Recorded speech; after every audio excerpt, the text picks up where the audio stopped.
Ngizothanda ukuthi ngikubingelele ngiphinde futhi ngikwamukele khona la kuZimi Life. If ufuna nje ukuhlezi updated ngezinto ezenzeka la eMzansi, ungakhohlwa imbuyelo uthi usubscribe kule channel and uphinde phela uclick ibell ukuze ube updated masikhipha amanye ama-video. So kule video ethu namhlanje mbuyeni ngizokhuluma ngephakade elisha ephakade lakhe uMrs Madlala. Ngizokhuluma ngaye-ke ubheki Sizwe Mahlawe. Simazi kakhulu kwi-Durban Journal adlala khona indawo kaKelvin Gumede la inesikhona. Ngiyathemba ukuthi abantu abaningi ubuso bakhe ababuqali. Ubheki Sizwe-ke Mahlawe udlala indawo kaPrince la isoka khona lakhe uMrs Madlala. Sibonile impela ukuthi uyiphakade elisha lakhe uMadlala. uMadlala nje usemathandweni njengoba ngikhuluma. Ababukeli-ke baluza nade bebuza ngaye-ke uPrince bethi uPrince ngabe uza naziphi kuzala thina ama-teaser Uzalo ngabe uza nani kuMadlala. So Mrs Madlala uyathanda ukuyifaka emgozini, buka nje indoda yakhe entsha isejele and futhi akazi ukuthi ingane isejele and uyithanda-ke injalo isejele.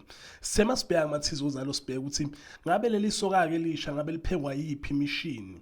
Ama-teaser kangomatsha lo Uzalo akuveziwe okuningi, aveza nje ukuthi uMadlala uzobe ehlupha-ke ehlupha emsebenzini ehlupha uhlobo ukuthi-ke love cause phela uzobe busy-ke hambisela isoka lakhe ama-gift ukudla and nalo-ke isoka lizokhombisa ukumthanda yena uMadlala.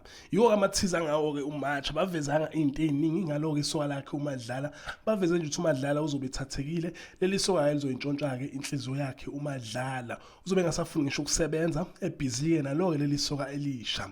Akukho kuba kuveziwe ngalo isoka lakhe uMadlala, baveze nje ukuhle kuphela but ngiyathemba ukuthi mase kuphuma ama-teaser ngo-April information izobe siyanele sobona ukuthi le ndoda iphekwa yiphi imishini cause phela kumele sazi ukuthi ngoba iboshiwe iboshweleni futhi kumele sazi ukuthi ngoba isejele ngabe izophuma yini na kwazi uba maybe izokhishwa yena nje uMadlala.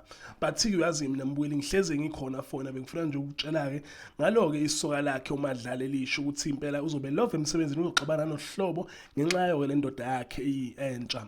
Ungakhohlwa mbuyeli ukuthi ulike bengifuna update ngalo ndaba engithi nje danke ngiyabonga.